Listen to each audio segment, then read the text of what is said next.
살아계신 하나님, 허물과 죽었다는 말을 수없이 듣고 고백을 했습니다.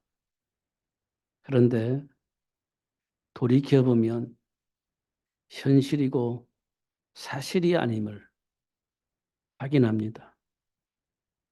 현실이고 사실이어야 사단의 일도 현실에서 역사하고 있고, 사단의 일을 멸하신 예수를 현실 속에서 누릴 수 있을 것인데, 그것이 정리가 되지 않는 우리 마음의 상태를 확인합니다.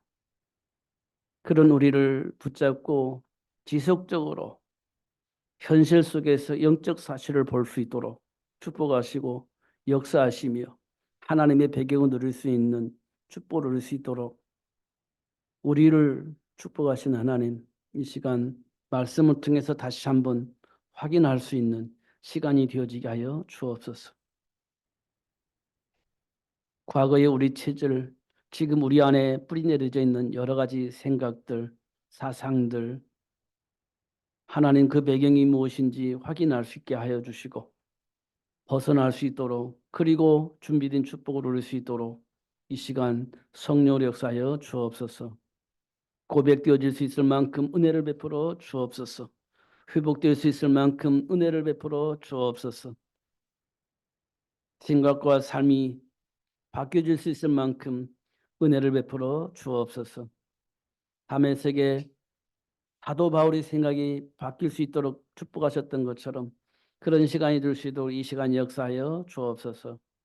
방해하는 모든 흑암은 예수 이름으로 결박하여 주시고 결코 역사하지 못하도록 제어하여 주시고 천군 천사를 동원하여 우리를 보호하여 주심으로 하나님의 음성이 들려지고 말씀의 참 의미를 깨닫는 시간이 될 수 있도록 축복하여 주옵소서. 예수님 이름으로 기도하옵나이다. 아멘.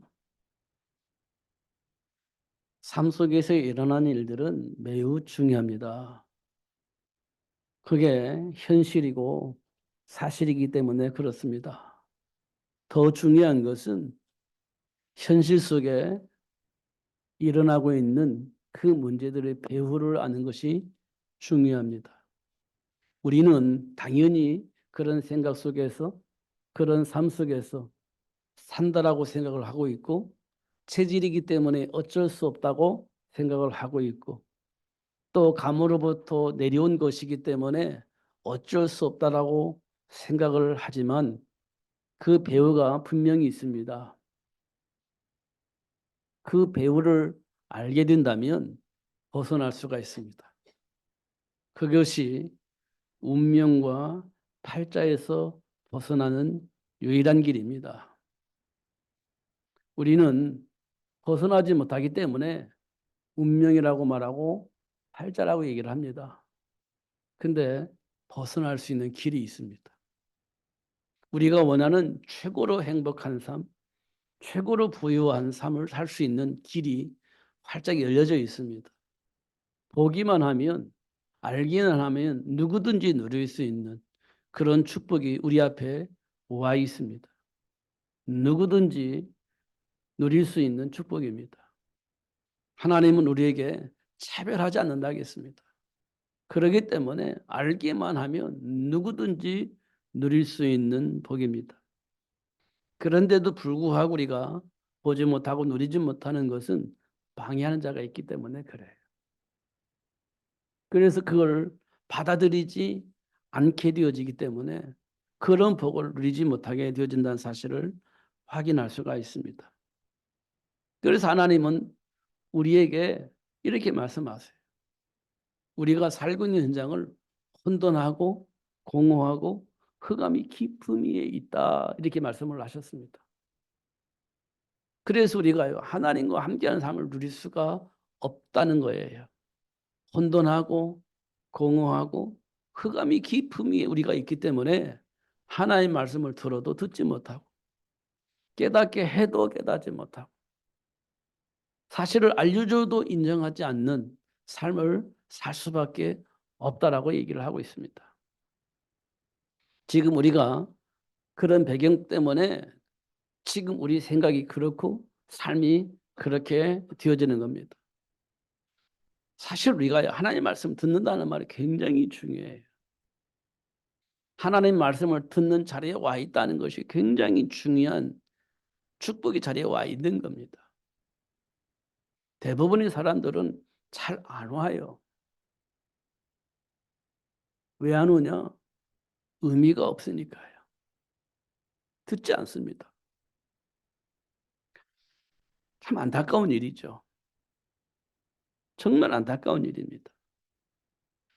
그런데 지금 하나님은 저와 여러분에게 하나님의 말씀을 듣는 자리에 오게 하신 겁니다.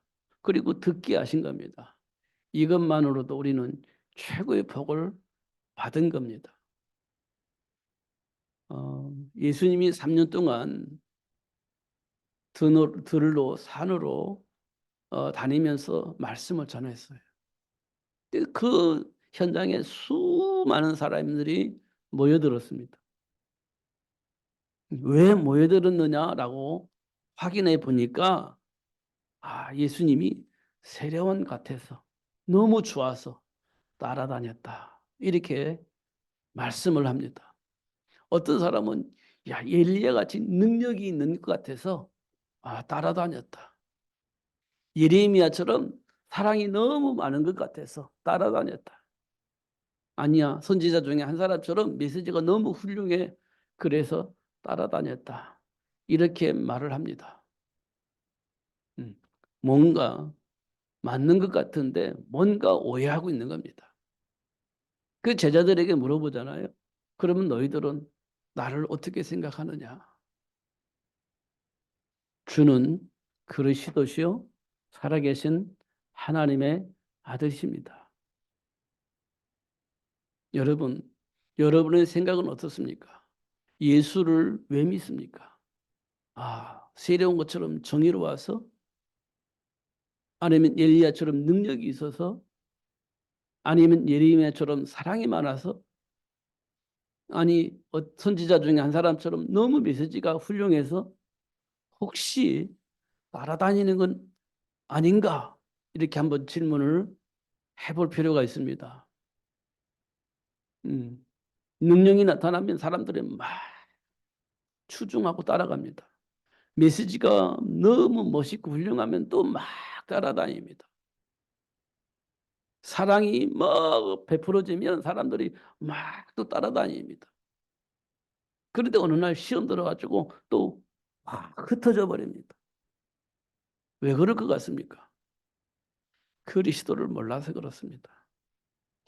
이 땅에 많은 목사님들 가운데 훌륭한 메시지 하시는 분이 참 많습니다. 그리고 정의를 외치는 목사님들도 참 많이 있고 사랑을 외치는 목사님들도 참 많이 있습니다. 그래서 사람들이 막 몰려들어요. 혼돈과 공허의 현장 속에서 정의를 찾고 싶었는데 그 정의를 말해주는 사람이 생긴 거예요. 그러니까 막 몰려드는 겁니다. 사랑이 배고픈 사람들에게 사랑을 말하는 사람이 생기니까 사랑에 배고픈 사람들이 막 몰려드는 겁니다. 그리고 뭔가 모르게 우리 인생의 미래를 말해줄 수 있는 메신저가 필요로 하다고 생각을 하고 있는데 그런 메신저가 나오니까 또 막 몰려드는 겁니다. 예수님을 보면서 그렇게 보고 추중한 사람들이 그렇게 몰려드는 겁니다. 그런데 그들이요, 예수님이 십자가에 못 박혀 죽으실 때 보니까 어떻게 했냐? 예수를 십자가에 못 박으라고 외치는 사람으로 바뀌어버린 겁니다. 왜 그랬을까요? 그렇게 추중하고 들로 산으로 쫓아다녀야 된 그 사람들이 왜 예수님을 십자가에 못 박으라고 그렇게 소리치는 군중으로 바뀌었을까요? 그리스도 되신 예수를 몰랐기 때문에 그렇습니다. 그리스도 되신 예수를 몰랐기 때문에 그래요. 여러분들이요, 모르니까 예배도 형식적으로 되어지는 겁니다. 말씀을 듣는 거 형식적입니다.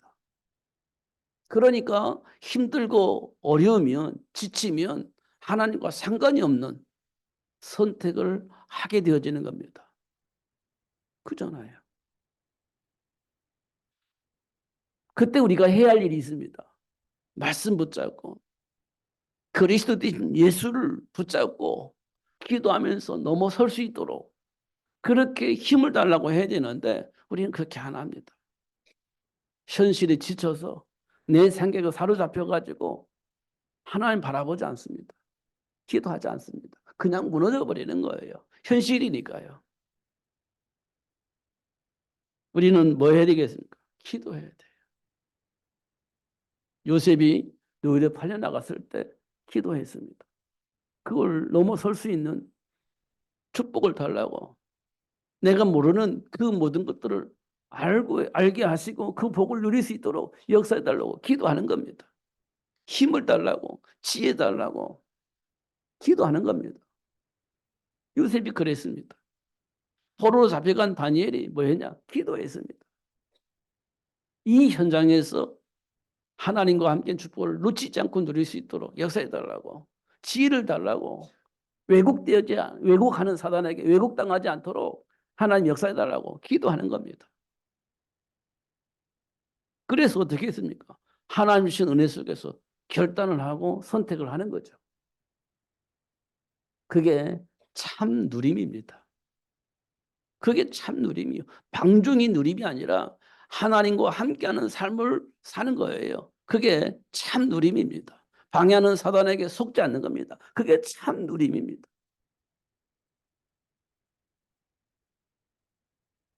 그렇지 않으면 혼돈하고 공허하고 흑암이 깊은 현장 속에서 우리가 할 수 있는 게 아무것도 없어요.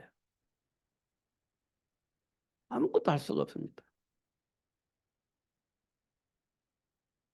하나님께서 이렇게 말씀하셨어요.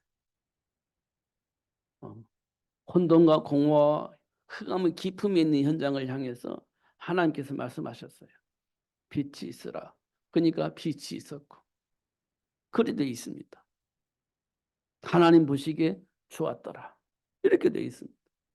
말씀하시고 그 말씀대로 되어지는 걸 보면서 하나님은 좋아하시는 겁니다. 우리가 말씀을 듣는데 그 말씀 안에서 선택을 한다면 하나님이 어떻게 말씀하실까? 와, 좋다. 이렇게 말씀하실 겁니다. 지금 우리에게도 그렇게 말씀하실 거예요. 말씀을 하고 듣고 말씀 안에서의 지혜를 가지고 선택을 하면서 산다면 하나님께서 야, 나 오늘 기분 좋다. 이렇게 말씀을 하실 것이라는 겁니다. 근데 말씀을 듣는데 듣기는 듣고 아멘은 했는데 그렇게 적용을 안 해요. 그러면 하나님께서 좋다. 이렇게 하시지 않을 것이라는 겁니다. 그리고 하나님이 좋아하시는 그 현장을 유지할 수 있는 인간을 창조하시고 인간에게 정복하고 다스릴 수 있는 권세를 주신 것을 확인할 수 있습니다. 지금 우리에게 주어진 축복이에요. 사단의 모든 일을 정복하고 다스릴 수 있는 권세가 우리에게 부여되어졌다는 겁니다. 그런데 하나님 부르시고 떠났는데 예수님을 통해서 그걸 다시 회복시켜 주셨다는 거예요. 우리가 죽음에 대한 두려움 때문에 하나님 편에 서지 못하고 다른 걸 선택할 수밖에 없는데 예수님께서 이 땅에 오셔서 사망 권세를 이기시고 부활하심으로 이제 사망 권세가 우리를 어떻게 할 수가 없다는 사실을 확인시켜 주신 겁니다. 죽음에 대해서 다른 선택을 할 수밖에 없는 우리 삶 속에 들어오셔서 이제는 그 죽음의 세력을 가진 마귀가 우리를 어떻게 할 수가 없다는 사실을 우리가 알려주신 겁니다. 3일 만에 부활하심으로 그 사실을 우리에게 확인시켜 주셨어요. 그러니까 그들이 우리를 어떻게 할 수가 없어요. 이 사실을 알고 있는 우리가 가는 현장마다 흑암 조직이 무너져요. 공허와 혼돈과 흑암 현장이 점점 사라지고 분명하고 선명한 삶을 살 수 있도록 삶의 기준을 가지고 지혜롭게 살 수 있는 문이 활짝 열려지게 되어지는 겁니다.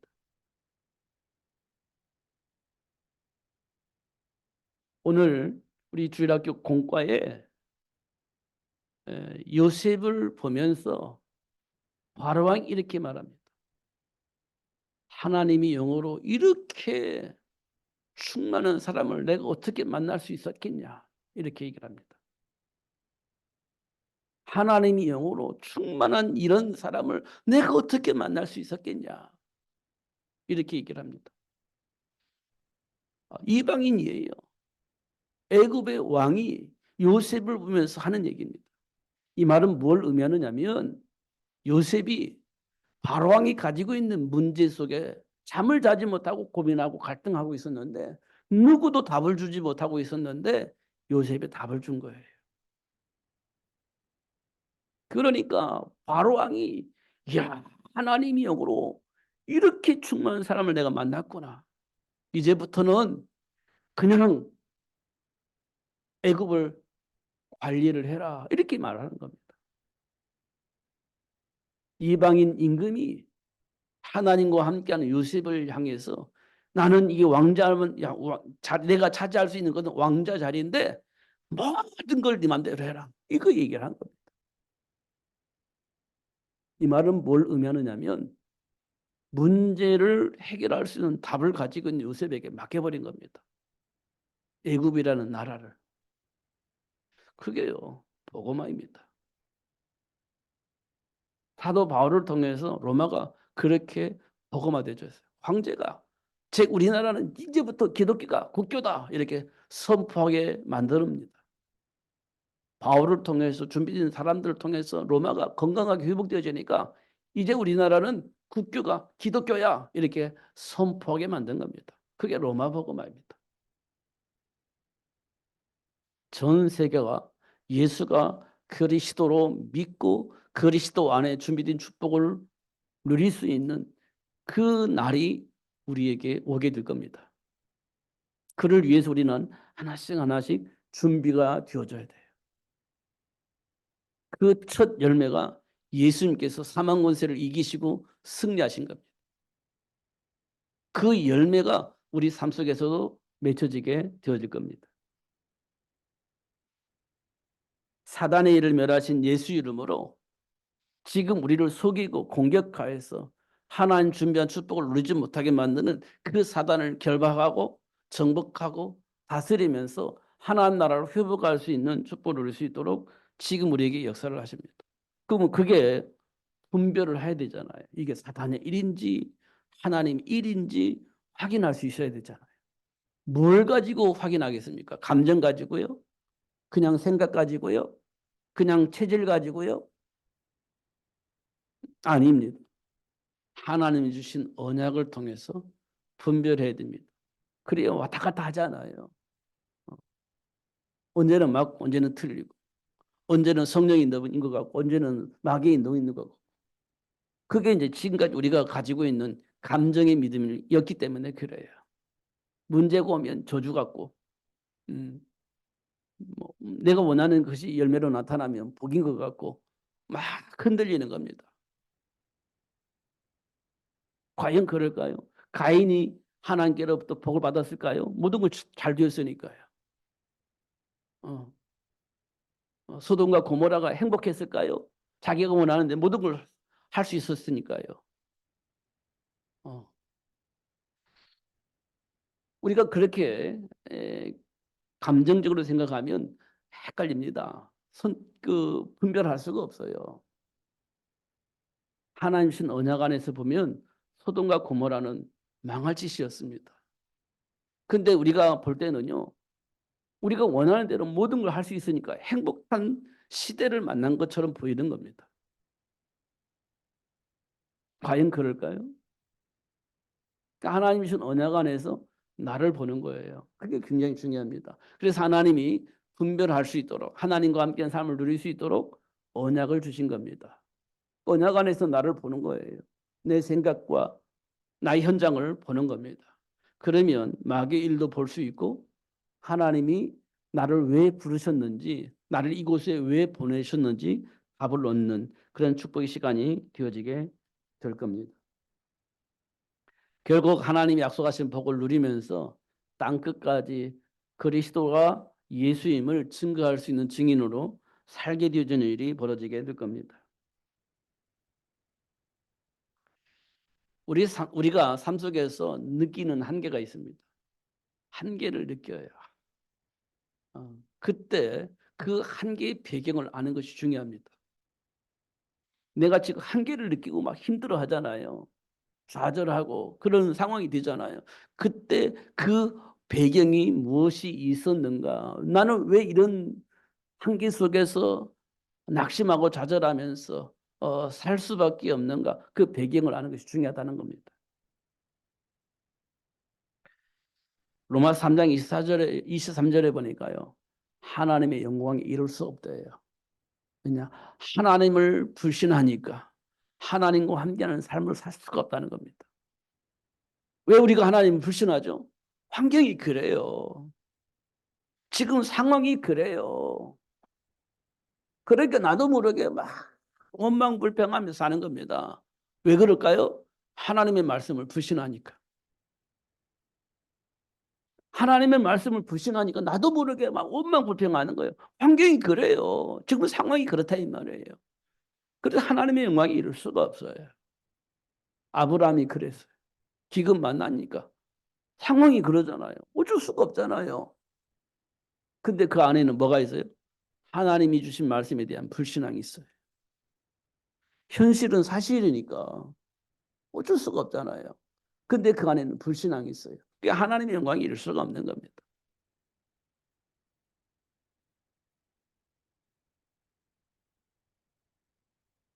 거기에 근원으로 부름받은 아브라함이 그랬어요. 출애굽을 위해 준비된 모세가요. 그랬습니다. 좀 못 가요. 못 갑니다. 할 수가 없어요. 할 수 있는 일을 시켜야 하지. 이건 할 수 있는 일이 아닙니다. 가본들 내가 할 수 있는 게 아무것도 없어요. 그래서 저는 못 가요. 그렇습니다. 하나님의 말씀을 불신하면 할 수가 없습니다. 아무리 생각해봐도 세상 우리 옛날에 어릴 때 아무리 주판을 튕겨도 안 되는 건 안 되는 거예요. 그러니까 안 된다고 얘기하지 않습니까? 모세가 그랬어요. 불신앙하니까 안 되는 겁니다. 사람 낳는 어부로 부름받은 베드로가요. 죽음 위기가 오니까 죽으면 끝이잖아요. 사람 낳는 어부? 그 무슨 상관이 있어? 죽으면 끝인데 이렇게 되니까요. 한계가 오는 거예요. 하나님의 말씀 안 믿죠. 한계가 오니까. 이런 모습을 볼 수가 있는 겁니다. 결국 하나님의 말씀 안 믿는 거예요. 하나님의 영광이 이룰 수가 없습니다. 그럼 어떻게 살아요? 그렇죠. 마귀에게 종로로 타죠. 왜? 사망의 권세를 가지고 있으니까. 죽음의 문제 때문에 하나님 불신앙했잖아요. 그러면 사망의 권세를 가지고 있는 마귀에게 무릎 꿇어야죠. 근데 그걸 언제까지요? 평생. 그렇게 사는 겁니다. 마귀의 종로로 하면 평생 그렇게 사는 거예요.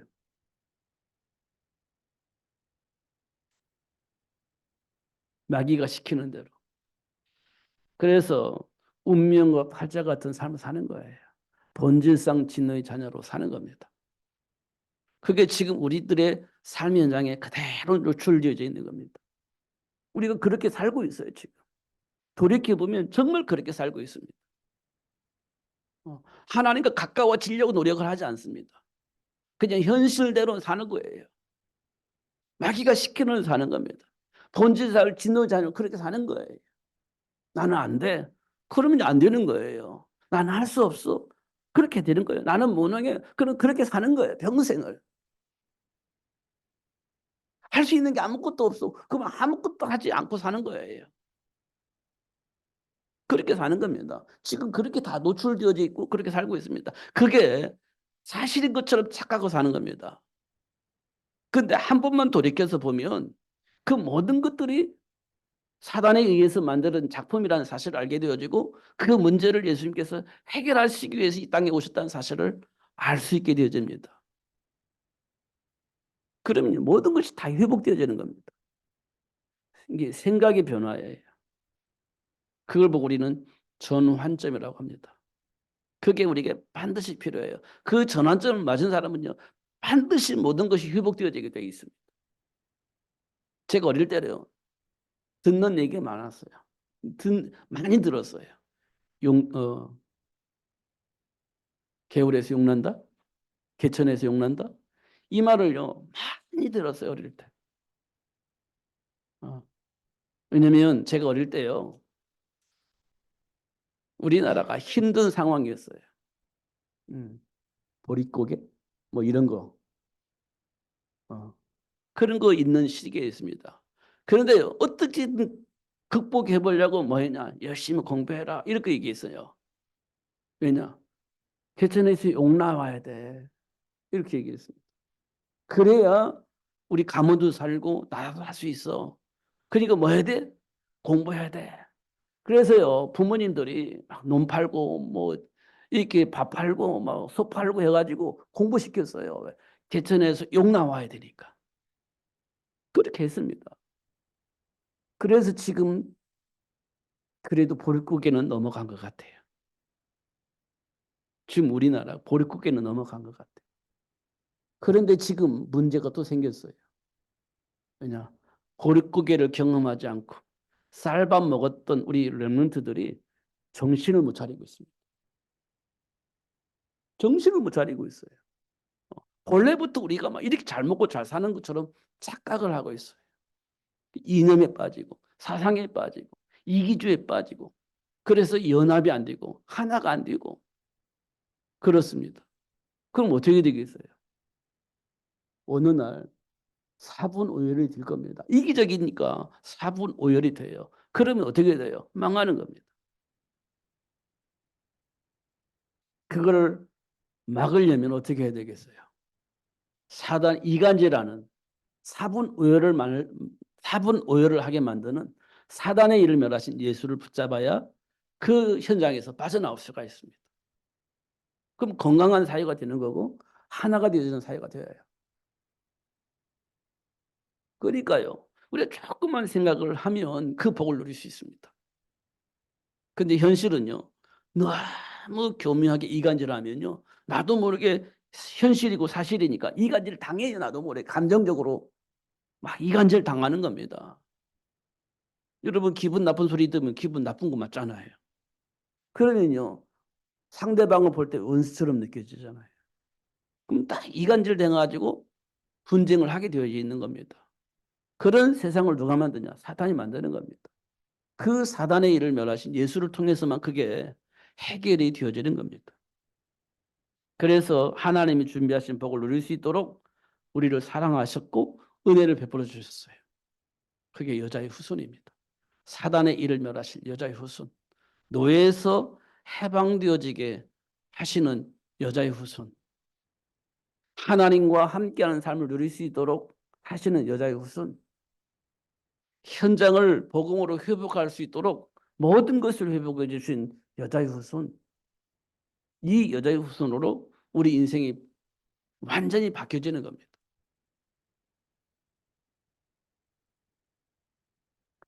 왜 여자의 후손이 중요하냐? 사망의 권세를 가진 사탄을 이기고 부활하셨기 때문에 그래요.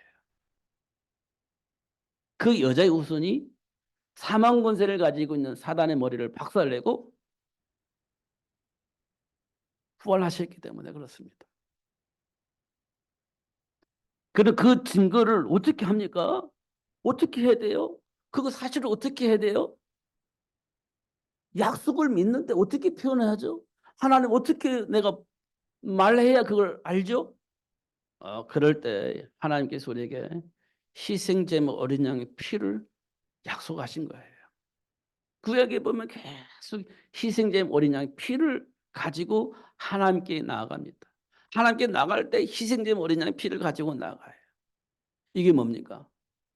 하나님이 약속하신 말씀을 믿는다는 증거예요. 내 마음대로 하는 게 아니에요. 내 생각대로 하는 게 아닙니다. 하나님이 약속하신 말씀 그대로 피를 가지고 가는 거예요. 피를 가지고. 가인과 아벨을 통해서 확실하게 보여주죠. 피를 가지고 가는 겁니다. 내 지극 정성이 하나님께로부터 원하는, 하나님이 우리 지극정성을 원하는 게 아니에요. 희생제물이나 피를 원하는 겁니다. 우리 착각합니다. 지극정성을 가지고 가면 하나님이 기뻐하실 거예요. 아닙니다. 피 가지고 나올 때 하나님이 기뻐하십니다. 가인과 아벨이 예배를 통해서 응답을 받았는지 못 받았는지 이것은요, 지극정성이 아니에요. 희생제물의 그냥 피예요. 우리가 예수 이름으로 모이면 이곳에 응답이 오는 겁니다. 십자가에서 죽으시고 3일 만에 부활하신 예수 이름으로 모였다면 이곳에 하나님이 역사하세요. 그 이름으로 이 자리에 왔다면 그 사람은 응답을 받게 되어 있습니다. 그럼 어떻게 되겠습니까? 삶의 현장에서 준비된 복을 누리게 됩니다. 그걸 보고 우리는 형통하는 복이다 이렇게 얘기를 합니다. 에서와 야곱과의 다툼이 시작되어집니다. 그런데 회복되어지기도 해요. 왜 다툼이 생겼냐? 전통이 장자가 복을 받아야 돼. 차자는 그 복을 받을 수가 없어. 이게 장자와 차자가 분쟁하는 거예요. 다투는 거예요. 그런데요, 이 다툼이 끝나지 않아요. 왜냐하면 하나님께서 차자인 야곱에게 복을 주었어요. 그러니까 장자인 에서는요, 내가 받아야 할 복을 동생이 받았다 생각하니까 분이 나는 겁니다. 이 분쟁이 끊이지 않아요. 이 분쟁이 끝나지 않아요. 뱃속에서도 끝나지 않고 나와서도 끝나지 않고 끝나지 않아요. 언제 끝납니까? 하나님과 소통이 되면서 그 문제가 끝나요. 하나님과 소통하면서 끝나요. 왜 장자만 복을 받아야 돼요? 지금 우리 사회에서 그러잖아요. 그러니까 법이요. 차자에게도 복을 주라. 이렇게 지금 법이 만들어지고 있잖아요. 그 분쟁이 끝나는 것처럼 보이지만 그렇지 않아요. 그렇지 않아요. 장남은요. 내가 받아야 할 복을 왜 동생들한테 왜 줘야 됩니까? 이게 또 분쟁이 생겨요. 하나님과 만남이 되어져야 그 문제 끝나는 겁니다. 에서와 야곱을 통해서 우리가 봐야 할 부분입니다. 공부해야 할 부분이에요. 바리새인과 바울과의 갈등이 일어나는 이유. 바리새인은 철저한 율법주의입니다. 율법주의. 바울도 율법주의 사고 속에 살았어요. 그런데 바울이 복음을 깨달은 거예요. 이게 복음 안에서 해석을 하고 삶을 누리는 겁니다. 그래서 바리새인이 그러면 안 되지라고 하면서 갈등이 시작하는 거예요. 그 분쟁은요. 예수를 만나야 그 분쟁이 해결됩니다. 그렇지 전까지는 해결되지 않아요. 끝까지 분쟁은 끊이지 않습니다. 예수 안에 있는 생명의 복음이 증거될 때 이 문제가 끝나는 겁니다. 지금 러시아와 우크라이나, 유럽과 러시아 계속 뭔가 모르게 뭔가 일어날 것처럼 보이잖아요. 중국과 대만 뭔가 일어날 것 같잖아요. 뭐 지금 위기 속에 뭔가 일어날 것처럼 보이잖아요. 이스라엘과 중동 뭔가 막 일어날 것처럼 막 일어나잖아요. 막 위기 뭐 일발 뭐 이런 거 있는가요? 그런 뭐 상황이 됐잖아요. 이거 끊임이 없을 겁니다. 해결이 안 돼요. 언제 해결되냐? 예수를 통해서만 이게 해결이 됩니다. 예수를 통해서만 해결되져요. 그러면요, 이 예수를 말하는 사람이 필요하죠. 현장에서 이 예수를 말할 수 있는 사람이 필요한 겁니다. 그래서 고린도 지역에 브리스길라 부부를 로마에 있는 브리스길라 부부를 브리스가 부부를 고린도로 보낸 거예요. 고린도 살리려고. 그잖아요. 브리스가 부부는 기분 나쁠 수도 있어요. 근데 복음을 가지고 있는 바울을 만나고 난 이후에 답을 얻은 거예요. 아, 그랬구나. 하나님이 이 지역을 살리기 위해서 나를 이곳에 보내셨구나. 생명 바치잖아요. 십자가에 도가요. 어리석은 자에게는 무시해요. 그러나 구원을 받는 자는 그게 하나님의 능력이 되는 겁니다. 십자가가 하나님의 능력이에요.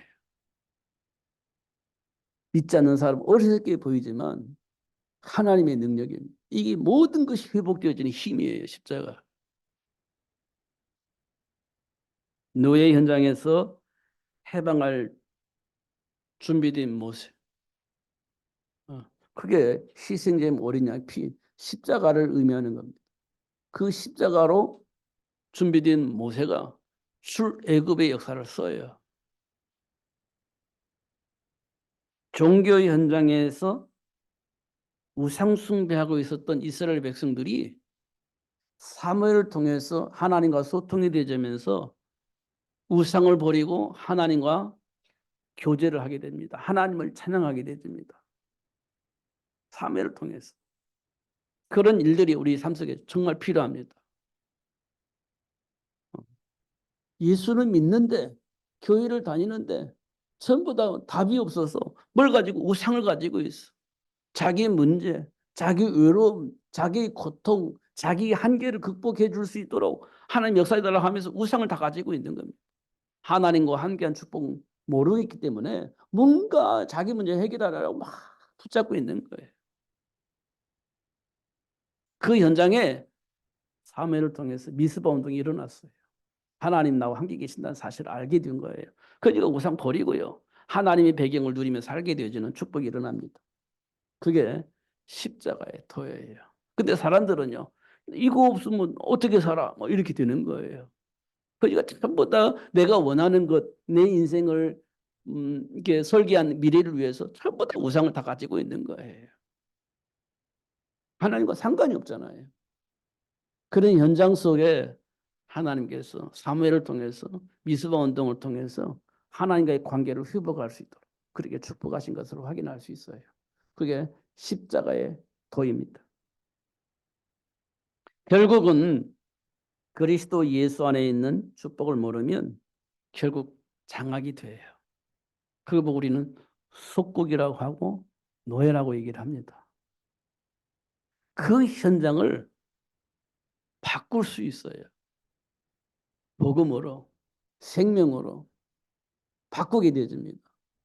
바울이 예수 안에 있는 생명의 복음을 가지고 이스라엘 장악하고 있는 로마를 살려냈습니다. 살려냈어요. 그게 십자가의 능력입니다. 하나님이 저와 여러분에게 주셨고 저가 여러분이 가는 현장마다 이런 일들이 일어나도록 하나님 축복을 하셨습니다. 저와 여러분이 그런 존재예요. 골리앗 앞에 무기력하게 무너지는 그런 존재가 아닙니다. 골리앗을 이길 수 있는 힘을 가지고 있는 자예요. 요리성이 어마어마하지만 그걸 정복할 수 있는 힘을 가지고 누릴 수 있도록 축복하셨어요. 하나님이 저와 여러분에게. 그리고 문제될 게 없다는 거예요.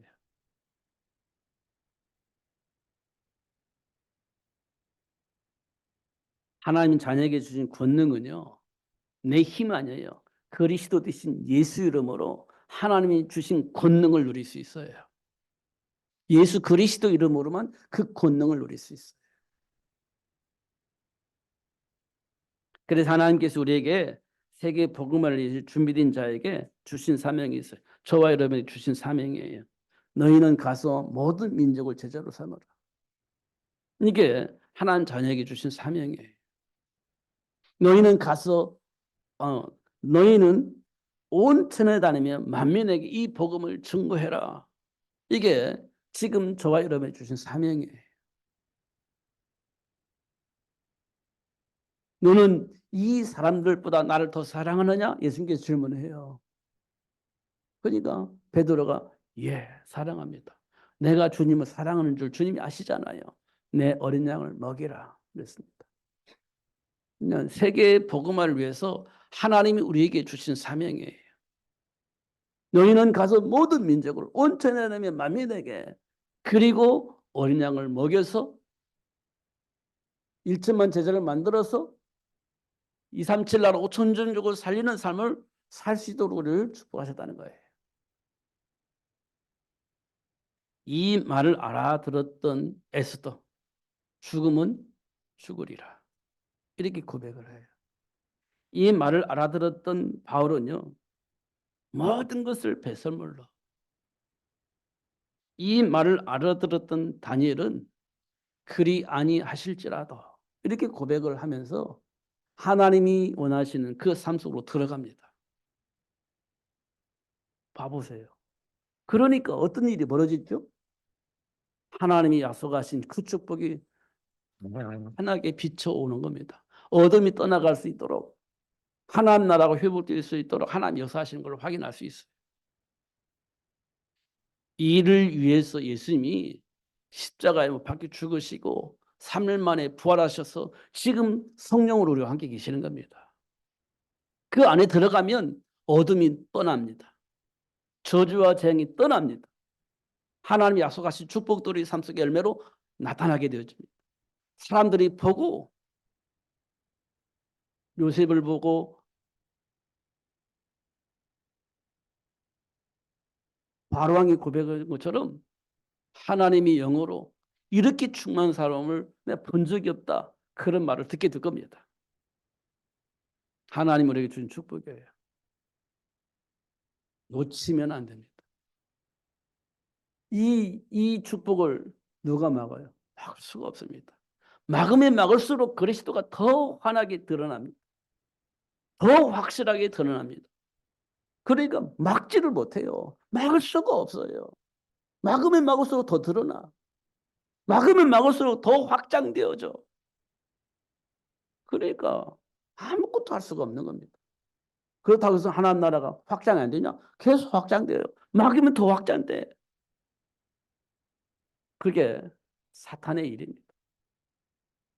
하나님이 우리에게 주신 축복의 일입니다. 사탄은 아무것도 할 수가 없어. 막을 수도 없고 내버려 둘 수도 없고. 근데 성령은 계속 역사하니까 계속 확산이 되어지는 겁니다. 237 나라 5천 종족이 그 말씀을 들을 수 있는 날이 속히 오게 될 겁니다. 아무리 방해해도 안 될 겁니다. 왜냐? 죽으면 죽을 것이다.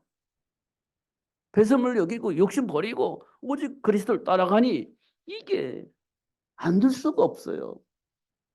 그렇게 되어지게 될 겁니다. 이거를 우리가 현장 속에서 하나씩 하나씩 확인해 나가야 돼요. 그걸 보고 우리는 다락방문을 합니다. 거침없이 해버려야 돼요. 사실이니까. 눈치 볼 필요가 없어요. 예수가 그리스도입니다. 말할 수 있어야 돼요. 그러면 되어집니다. 기도하겠습니다. 살아계신 하나님 아버지 감사합니다. 최고의 복을 알게 하시고 누릴 수 있도록 축복해 주심을 감사합니다. 결코 놓치지 않고 누릴 수 있도록 성령으로 충만하게 하여 주옵소서. 예수님 이름으로 기도하옵나이다. 아멘.